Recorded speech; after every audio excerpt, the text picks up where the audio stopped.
प्रेम से बोलिए सदगुरु साहिब जी की जय हो। सतनाम साहिब। हे साहिब, आपका अनंत अनंत शुक्रिया, अनंत अनंत आभार। साहिब जी आपकी सर्वदा ही जय जयकार। जब हम सच्चे संतों की शरण में जाते हैं तब वो हमें अपने आप को साफ करना सिखाते हैं।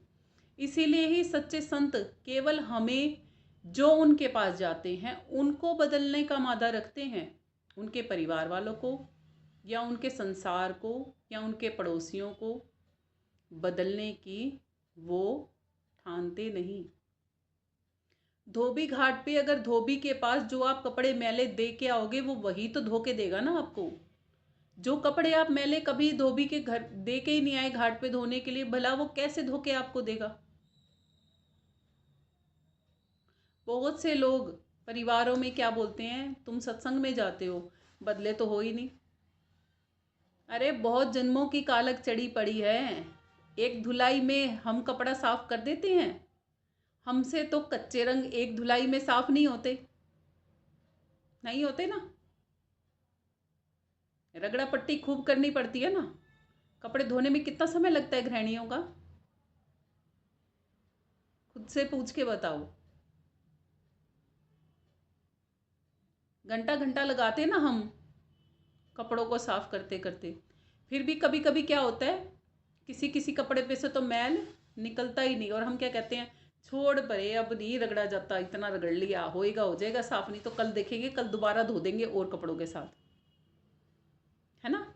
ऐसे ही सत्संग में जब हम लगातार जाते जाते हैं, क्योंकि आत्मा के ऊपर एक इस जन्म के ही नहीं, अनंत जन्मों के वो संस्कार मन के कर्म हमारे चिपक गए हैं। ईर्ष्या हम इस जन्म से नहीं कर रहे, न जाने हमने ईर्ष्या कर करके कितने जन्म बिता दिए। क्रोधी हम आज ही नहीं है, पता नहीं कितने जन्मों से हम क्रोध कर रहे हैं। जब जानवरों के शरीरों में हम थे, देखा नहीं है कि आज जानवरों को लड़ते नहीं है क्या? जानवर लड़ते हैं ना। काम वासना के जानवरों में नहीं है। हर एक जानवर को देख के देखो, अगर काम वासना नहीं है तो वहां जर्मिनेशन खत्म हो जाएगा, है ना। लालच उन्हें नहीं है। बंदरों को देखो कैसे लड़ते हैं, एक मुंह में भरा होता है, दोनों हाथों में होते हैं, फिर भी सामने वाले को घुड़की डालते रहते हैं, है ना। तो वो संस्कार जो इतने जन्मों से हम कैरी फॉरवर्ड करते आ रहे हैं, हम क्या चाहते हैं कि एक दिन में, 2 दिन में, 1 साल में, 2 साल में ही सब साफ हो जाए हमारे अंदर से, कोई भी विकार ही ना रहे। ये काया विकारी लिए बैठे हैं, पंच भूतों से बनी हुई जो ये काया है ना, और इसमें 3 गुण, रजगुण, तमगुण, सतगुण, ये सब तुलसी साहिब जी कहते हैं जीव आत्मा को शरीर में बांधने का काम करती है। यही बात तो श्री कृष्ण जी श्री गीता में कहते हैं कि हे अर्जुन, मेरी ये त्रिगुणी मई माया समझने में अत्यंत दुस्तर है। त्रिभी गुण में भावे ए भी सर्वम इदम जगत मोही तमना अभिजानाति माम एव्यम परम एव्यम। कि तीनों गुणों के, रजगुण, तमगुण और सतगुण में ही ये सारा प्राणी समुदाय मोहित हो रहा है। कोई इसको उल्लंघना, मतलब इन तीनों गुणों से परे जाके उल्टा काम करना, उल्लंघने का मतलब यही होता है ना, अवहेलना करना, उल्लंघना नहीं जानता। जो कोई इस त्रिगुणी मई माया को उल्लंघ जाता है वो मेरे परम पद को प्राप्त कर जाता है, वो मेरा अनन्य भगत कहलाता है। 3 गुण हम पहले अब समझते हैं कि 3 गुण क्या हैं। रजगुण, रजगुण में जब हम रहते हैं हमारी मनोस्थिति कैसी होती है। रजगुण में जब हम रहते हैं तब हमारी मनोस्थिति कहती है कि मैं, मेरा परिवार, मेरे बच्चे, मैं, मेरा और मेरी तक ही हम सीमित रहते हैं। रजगुण के साथ में हमारे पास जब सतगुण आ जाता है, तो अहम भाव हम में बढ़ना शुरू हो जाता है कि मैं ही दूसरों का भला करती हूँ, मैं ही ये करती हूँ, भला करना चाहिए, बुरा किसी का नहीं करना चाहिए, भला मैं तो इतना पुण्यदान करती हूँ, मेरी तो मुक्ति निश्चित है ना।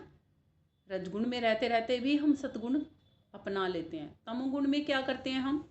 तम गुण में हम कहते हैं कोई किसी का नहीं, मार दो, फूक दो, जला दो, एक दिन तो वैसे भी सब कुछ खत्म हो जाना है, मर जाना है, कट जाना है, खत्म ही हो जाना है, क्या जिंदगी है बेकार सी। तो ये तीनों गुणों का प्रभाव है हम पे जो चढ़ता है। अब हर पल में क्या होता है, जब दो गुण मिलते हैं तो तीसरा गुण लुप्त हो जाता है। जैसे जब रजगुण और तमगुण मिलता है तो सतगुण लुप्त हो जाता है। जब सतगुण और तमगुण मिलता है तो रजोगुण लुप्त हो जाता है। देखो जब हमें गुस्सा आता है ना तो हमारे को हम क्या कहते हैं, कोई किसी का नहीं है, मर जाने दो, खत्म हो। फिर आखिरी में क्या आता है, जब कोई किसी का नहीं है तो बस अपना भक्ति में ही चल लो, अपना दूसरों का परमार्थ ही कर लो। दो लोग ही काम आ जाते हैं, घर के तो सारे बेकार ही है, कोई काम ही नहीं आता है ना।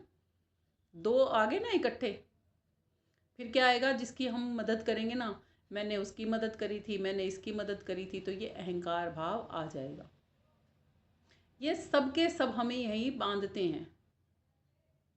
रजगुण जब हम में हावी होता है ना, तब हम क्या करते हैं, अपनी इच्छाओं के लिए, अपनी कामनाओं के लिए, उनकी पूर्ति के लिए, अपने परिवार के लिए जीवन जीते रहते हैं कि बस मेरे बच्चे सुखी हों, कामना करते रहते हैं हम, हे भगवान मुझे और किसी का तो पता नहीं, मेरे बच्चों का भला कर देना, तू ये कर देना, वो कर देना, है ना। ये सब कुछ प्रभाव हम पे चलते रहते हैं। ये हम पहचान सकते हैं। इन सब में बस क्या चीज़ नहीं आनी चाहिए, जो मेन है वो मैं आपको बता देती हूँ। इन सबको करते करते आपको परहित करना नहीं भूलना, परमार्थ, परम अर्थ जिसमें हो। परम अर्थ कहाँ पे आएगा, जब आप आत्माओं को आत्मा की तरह देखना शुरू कर देंगे, शरीरों की तरह नहीं देखेंगे। जब हम परिवार वालों को और बाहर वालों को सबको आत्मिक रूप में देखते हैं ना, तब हमें समझ में आने लगता है और हम आत्मिक भाव में तब जी भी पाते हैं। यही एक्चुअल में परमार्थ है। परमार्थ की जब हमें भावना आ जाती है ना, तब हम अपना पराया, छोटा बड़ा, ऊंचा नीचा कुछ नहीं सोचते, बस परहित कर देते हैं। जैसे अभी आप सबसे मेरा क्या रिश्ता है, देखा जाए तो कोई रिश्ता नहीं है, और देखा जाए तो बहुत बड़ा रिश्ता है। क्या रिश्ता है मेरा आप सबसे?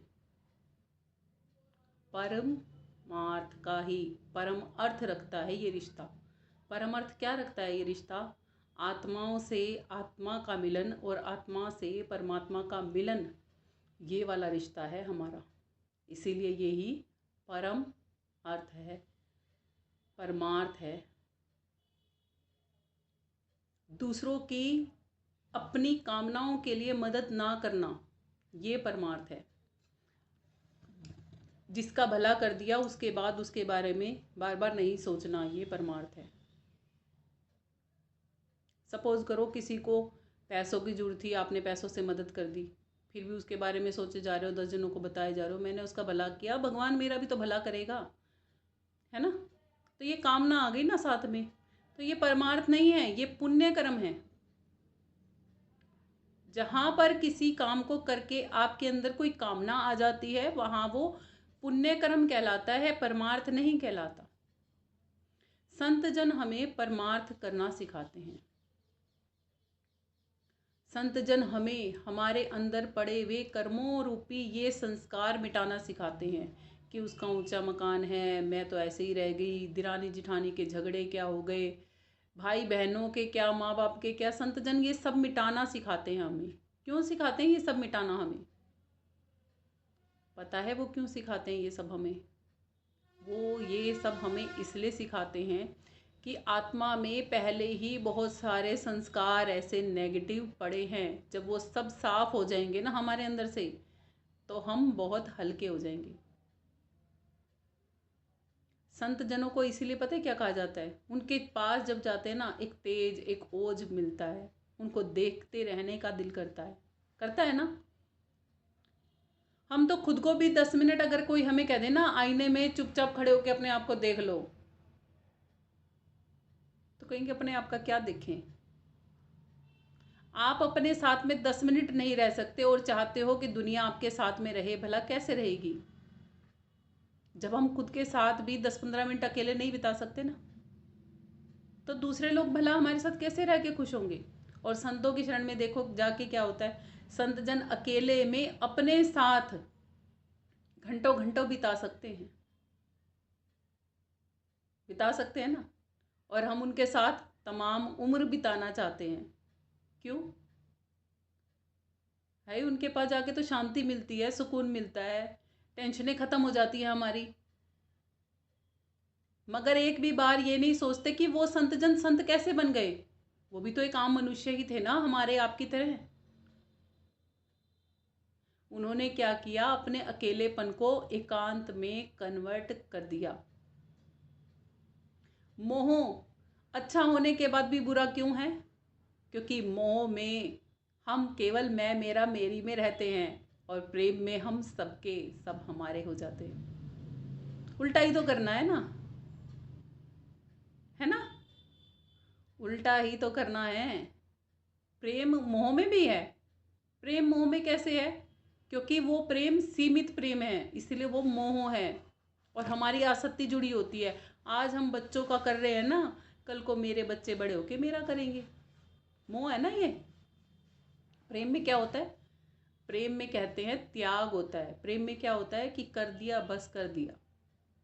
तू मुझसे अलग रह के खुश है तो मैं तुझको छोड़ के खुश हूं। तू मेरे पास रह के खुश है तो मैं तुझे अपना के खुश हूं।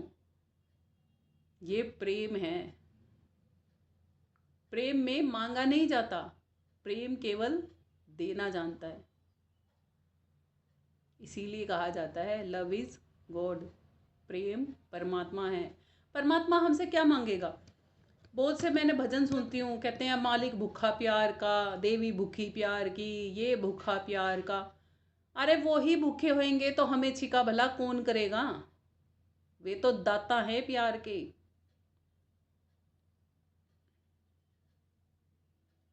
परमात्मा ना आपके भाव का भूखा है, क्योंकि परमात्मा भावातीत है।